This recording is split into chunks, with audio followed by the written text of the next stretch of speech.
ஹாஸ்பிட்டலுக்கு. எனக்கு தூங்கிய பசுமை நிறைந்த மரம் ஒரே நிமிடத்தில் காய்ந்து கருகியது போல இன்றும் அநேகர் வாழ்வில் எதிர்பாராத திடீர் சம்பவங்களால் அவர்கள் வாழ்வை ஒரே வினாடியில் ஒன்றுமில்லாமல் புரட்டி போட்டு விடுகிறது. ஆம், இதை போன்று வாழ வேண்டிய வாலிப வயது நிறைந்த ரூபவதியான சகோதரி ஜெனிஃபர் வாழ்வை கேன்சர் நோய் ஒன்றுமில்லாமல் அழித்து போட்டது. சிம்டம்ஸ் காமிச்சு எல்லாம் வந்து ஃபீவர், ரொம்ப அதிகமான ஃபீவர்.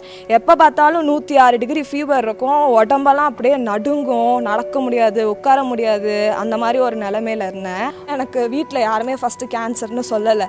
ஆனால் எனக்கு தெரிஞ்சிச்சு எல்லாரும் பிஹேவ் பண்ணுறதை பார்த்து. நான் அப்புறம் ஸ்கேனை பார்த்தேன். அதை பார்த்தோன்னே எனக்கு தெரிஞ்சு ஓகே இருக்குது, மேபி இது வந்து ஒரு ஃபர்ஸ்ட் ஸ்டேஜாக இருக்கும், நம்ம அதை பார்த்துக்கலாம் அப்படின்ற மாதிரி நான் இருந்தேன்.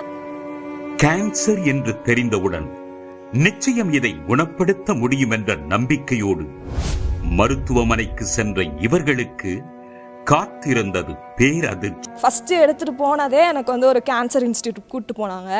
கூப்பிட்டு போனோடனே அந்த டாக்டர் வந்து ஒரு போர்டில் வரைஞ்சி இதுதான் உன்னோட லங்ஸில் இருக்க ஒரு கட்டி, இது இல்லாமல் நிறைய இடத்துல கட்டி இருக்குது, உனக்கு 4th ஸ்டேஜ் கேன்சர் இருக்குது அப்படின்னு சொன்னோடனே என்னால் நம்பவே முடியல.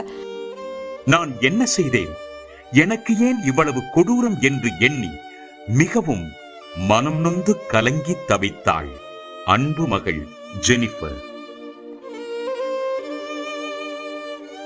நான் தனியாக உட்காந்து ப்ரேயர் பண்ணேன். ஆண்டவரே, நீங்கள் கொடுத்த உயிர் எங்கள் எல்லாருக்கும், எங்கள் அம்மா அப்பா கருவில் இருக்கும் போதே எங்களெல்லாம் நீங்கள் அறிஞ்சவங்க. நாங்கள் வாழணும்னு நினச்சிங்கன்னா என்னையும் என் பொண்ணுக்கும் ஒரு அற்புதம் அதிசயம் நடத்தணும். இல்லைன்னா நீங்கள் எடுத்துக்கோங்க, பரவாயில்ல, நீங்கள் கொடுத்த உயிர் தான் அப்படின்னு நினச்சிட்டு. கீமோதெரப்பி அப்போது இந்த ஸ்கார் எனக்கு இது அதனால தான் நடந்துச்சு. என்ன ஆச்சுன்னா, என்னோடய வெயினில் போகிற மெடிசன் வந்து லீக் ஆகிடுச்சு என்னோடய வெயினில் இருந்து. ஸோ என்னோடய கை வந்து பேர்ன் ஆகிடுச்சு, எரிஞ்சிருச்சு. அந்த வலி வந்து நான் வந்து கிவ் அப் பண்ணதில்லைன்னு நான் சொல்லியிருக்கேன். ஆனால் அன்னைக்கு வந்து இது போதும், இதோட நிறுத்திக்கலான்ற அளவுக்கு நான் ரொம்ப கஷ்டப்பட்டேன். அவ்வளோ வலி இருந்துச்சு. இந்த கீமோதெரப்பி சைடு எஃபெக்ட்ஸ்லேருந்து எனக்கு முடி போனதும் ஒரு பெரிய சைடு எஃபெக்ட்ஸ். எனக்கு வந்து இவ்வளோ தூரம் மாதம் வந்து என்னை ரூம் விட்டு நான் வெளியில் வரல. யார் என் கூட வந்து பேசினாலும் அவங்கக்கிட்ட பேச மாட்டேன், கத்துவேன், திட்டுவேன், ரொம்ப அக்ரெசிவாக நடந்துட்டு இருந்தேன். சில டாக்டர் என்னன்னா 6 months தான் என்னை உயிரோடவே இருப்பா, இன்னொரு டாக்டர் என்னன்னா 2 வருஷம் தான் உயிரோட இருப்பா அப்படிலாம் சொன்னாங்க. அந்த டைமில் ரொம்ப கன்ஃபியூஸ்டாக இருந்தோம், என்ன பண்ணுறதுனே தெரியாமல் நம்ம ரொம்ப கன்ஃபியூஸ்டாக இருந்தோம். குணமாகி விடுவோம் என்ற நம்பிக்கையும் பொய்த்தது, நிச்சயம் மீண்டெழுவோம் என்ற தன்னம்பிக்கையும் போனது. அன்பு மகள் ஜெனிஃபருக்கு நாட்களை எண்ணியவாறு தன் வாழ்நாளில் இறுதி கட்டத்தை நோக்கிச் சென்ற இவர்கள் கடைசி முயற்சியாக நான் அப்போ வந்து உடனே இங்கே பெத்தஸ்தாக்கு தான் ஃபோன் பண்ணி ப்ரேயர் பண்ணேன். ஜீசஸ் கால்ஸ்க்கு ஃபோன் பண்ணி ப்ரேயர் பண்ணேன். எனக்கு என்ன இதிலெல்லாம் ஆச்சரியம் அப்படின்னா, நான் வந்து என் கஷ்டமாக இருக்கும்போது ஃபோன் பண்ணி ப்ரேயர் பண்ணி எல்லாம் பண்ணிட்டேன். ஆனால் அவங்க அதுக்கப்புறம் கால் பண்ணி விசாரித்தாங்க என்னை வந்து. எனக்கு சுத்தமாக முடியாது. அப்போ மம்மி வந்து அவங்க ப்ரேயர் பண்ணும்போது காதில் வச்சுக்கோ அப்படின்னு கொடுப்பாங்க. அவங்க ப்ரேயர் பண்ணுவாங்க. முடிச்சது நாங்கள் அதுக்கப்புறம் அதை விட்டுட்டோம். அதாவது நெக்ஸ்ட்டு கால் பண்ணல, அவங்களே கால் பண்ணி எப்படி இருக்குன்னு விசாரிக்கிறாங்க. இது வந்து ஒரு சில பேருக்கு அது பெரிய விஷயமா இருக்காது. ஒரு பாயிண்டில் நானும் மம்மி மட்டும்தான் இந்த ஜேர்னியில் இருந்தோம்.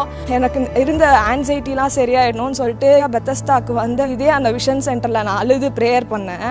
ஸோ நான் வந்து ஜெபம் பண்ணியிருந்தேன், எனக்கு சரியான உடனே நான் இங்கே வந்து சாட்சி சொல்லுவேன்னு சொல்லிட்டு. ஆம், மரித்த லாசருவையும் உயிரோடு எழுப்பின இறைவன் இயேசு இன்றும் சுமார் 30 ஆண்டுகளுக்கு மேலாக செயல்பட்டு வரும் கோயம்புத்தூர் காருண்யா நகரில் உள்ள பெதஸ்தா ஜெப கோபுரத்தை நாடி வரும் லட்சக்கணக்கான மக்களின் ஜெபங்களுக்கு, இந்த ஸ்தலத்தில் ஏறெடுக்கப்படும் ஜெபத்திற்கு என் கண்கள் திறந்தவைகளாகவும் என் செவிகள் கேட்கிறவைகளாகவும் இருக்கிறது என்ற வேத வசனத்திற்கிணங்க இறைவன் இயேசு பதிலளித்து வருகிறார். யாவரும் கைவிட்ட நிலையில் வாழ்நாளின் இறுதி கட்டத்தை நோக்கி சென்ற அன்பு மகள் ஜெனிஃபர் தன் தாயாருடன் கேன்சர் நோயிலிருந்து விடுதலை பெற இந்த பெதஸ்தா ஜெபகோபுரத்திற்கு பிரார்த்தனைக்காக நேரில் வந்தார். நேரில் வந்த அன்பு மகள் ஜெனிஃபருக்கு இறைவன் இயேசு இந்த கேன்சர் நோயிலிருந்து விடுதலை பெறும் உயிர்ப்பிக்கும் வல்லமையை கட்டளையிட்டார். டாக்டர் வந்து இதுக்கு மேலே இந்த பெட் ஸ்கேன் வந்து இப்போ எடுக்க தேவையில்ல, இதோட 6 மாதம் கழிச்சு எடுத்தால் போதும், இப்போ உனக்கு வந்து கேன்சரே இல்லை அப்படின்னு சொல்லிட்டாரு. என்னால் நம்பவே முடியல. அந்த டைமில் டாக்டர் சொல்லிட்டாரு, ஆனாலும் என்னால் நம்பவே முடியல. நான் வந்து திரும்பி என்னோட மம்மியை விட்டு கேட்க சொல்கிறேன், மம்மி கேளுங்க ஃபுல்லாக போயிடுச்சான்னு கேளுங்க அப்படின்னா அவர் சொன்னார், ஜெனிஃபர் நீ ஃபுல்லாக க்யூர் ஆகிட்ட, ஒன்றுமே இல்லை, இதுக்கு மேலே நீ வந்து எப்படி உனக்கு என்னெல்லாம் ஆசைப்படுறியோ எல்லா மாதிரியும் இரு, இதுக்கு மேலே நீ 6 மந்த்ஸ் கழிச்சு வந்து ஒரு பெட் ஸ்கேன் எடுத்தால் மட்டும் போதும் அப்படின்னு சொன்னார். என் பொண்ணுக்கு எல்லாம் பரிபூர்ண சுகத்தை ஆண்டவர் தந்து ஸ்கேனில் ஒன்றுமே இல்லைன்னு டாக்டர் சொன்னார். சொன்னோடனே எனக்கு ஒரு மாதிரி புல்ல அரிச்சிட்டு நான் ஆண்டவருக்கு தான் நன்றி சொன்னேன். அழுக வந்துருச்சு. எந்த டாக்டர் வந்து நான் 2 வருஷம் தான் உயிரோடு இருப்பேன்னு சொன்னாரோ, நான் இப்போ ரீசெண்டாக ஹாஸ்பிட்டல் போகும்போது அந்த டாக்டர் என்னை கூப்பிட்டு நான் சரியாயிட்டேன்னு சொன்னோடனே அவருக்கு ரொம்ப ஆச்சரியம். என் கூட வந்து ஃபோட்டோலாம் எடுத்துக்கிட்டாரு. என்ன மாதிரி இருக்க நிறையா கேன்சர் பேஷண்ட்ஸ்க்கு வந்து நான் சாட்சியாக நிற்கிறேன். அவங்களுக்கு ஒரு நம்பிக்கையை கொடுக்குது.